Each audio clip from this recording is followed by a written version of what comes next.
Good morning students. आज हम reserve bank of India के द्वारा बताए गए मुद्रा पूर्ति के विभिन्न मापों का अध्ययन करेंगे। रिजर्व बैंक ऑफ इंडिया के एक कार्यकारी समूह के द्वारा सन 1977 में भारत में मुद्रा की पूर्ति की एक स्पष्ट व्याख्या प्रस्तुत की गई और इस समूह के जो मतानुसार जो मुद्रा की पूर्ति जो है वो एक इकोनॉमी और पॉलिसी कंट्रोल्ड दोनों ही प्रकार के चर्या घटक रखती है।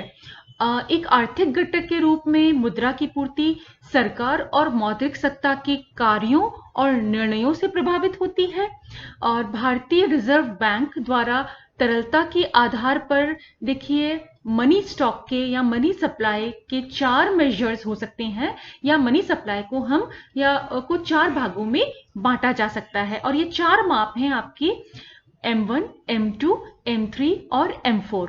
एक एक करके हम इन सभी को आरबीआई के द्वारा जो सुझाए गए जो 4 माप है मुद्रा की पूर्ति के या मनी स्टॉक के, इनको एक एक करके समझने का प्रयास करते हैं। सबसे पहले लेते हैं M1। M1 को संकीर्ण मुद्रा भी कहा जाता है, नैरो मनी भी इसको कहते हैं। और M1 के अंतर्गत बच्चों देखिए इसमें जो बातें इंक्लूडेड होती है वो है ये है, एक तो निजी क्षेत्र के पास जो ट्रांजैक्शन डिपॉजिट्स है, बैंकिंग प्रणाली के बाहर भी जो चलन मुद्रा है इसमें सम्मिलित होती है। और संक्षेप में M1 इंक्लूड्स सबसे पहला जन सामान्य के पास जो पत्र मुद्रा है, सिक्के। दूसरी चीज सभी सहकारी और वाणिज्यिक बैंकों की मांग जमाएं इसमें सम्मिलित होती है। तीसरी बात भारतीय रिजर्व बैंक के पास रखी गई जमाएं भी इसमें सम्मिलित होती हैं और इन तीनों चीजों को इंक्लूड करके M1 बनता है। और वास्तव में M1 जो है वो मुद्रा पूर्ति की परंपरागत विचारधारा का ही दूसरा रूप है।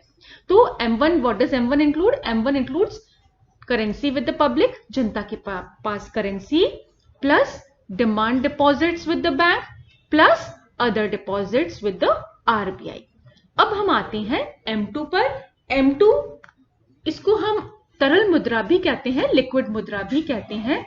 M2 की गणना करने के लिए बच्चों हम M1 में डाकघर की बचत जमाओं को जोड़ देते हैं। What is M2?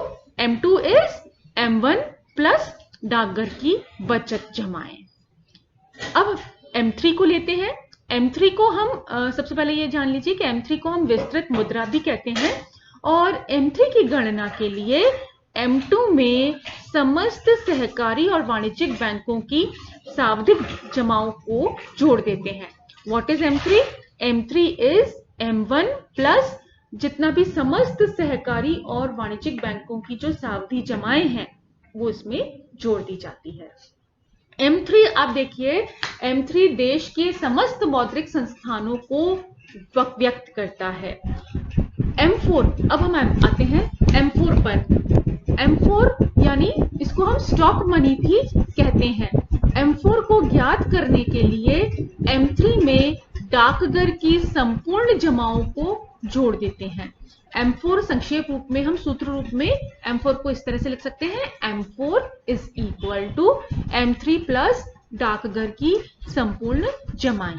तो ये हैं आरबीआई द्वारा दिए गए मुद्रा पूर्ति के 4 माप, M1, M2, M3 और M4।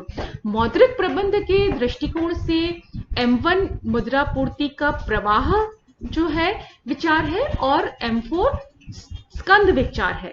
M1 is a flow concept of money supply and M4 is a stock concept of money supply। और इन सभी में M1 व M3 का प्रयोग नीति निर्धारण और दिशा निर्देशन के लिए किया जाता है, जबकि M2 और M4 का विशेष महत्व नहीं होता है। M1 व M3 में से भी M3 का अधिक प्रयोग होता है और M3 में वृद्धि पर प्रभावों का अनुमान लगाया जा सकता है। भारत में मौद्रिक नीति का प्रमुख उद्देश्य M3 की वार्षिक वृद्धि दर को नियंत्रित करना रहा है। M1, M2, M3, M4 का नियंत्रण देखिए दीर्घकाल में केंद्रीय बैंक या रिजर्व बैंक ऑफ इंडिया के द्वारा किया जाता है। यद्यपि अल्पकाल में ये बहुत सारे आंतरिक घटकों से भी प्रभावित हो सकते हैं।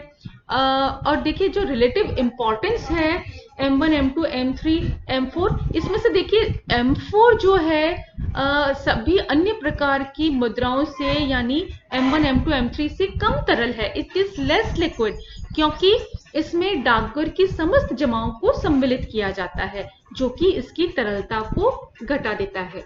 सबसे ज्यादा तरल M1 है और सबसे कम तरल M4 मुद्रा का पूर्ति का रूप है। और जैसे जैसे हम M1 से M2, M2 से M3, M3 से M4 की ओर बढ़ते हैं, मुद्रा की तरलता घटती जाती है। और मुद्रा पूर्ति के विभिन्न प्रमाप जो हैं वो समान रूप से महत्वपूर्ण नहीं होते हैं, ये मैंने आपको बता दिया है। सापेक्षिक रूप से M1 और M3 ज्यादा महत्वपूर्ण है और M2 और M4 कम महत्वपूर्ण है। तो आशा है आप सबको मुद्रा पूर्ति के जो आरबीआई द्वारा सुझाए गए विभिन्न माप हैं वो समझ में आ गए होंगे। Thank you.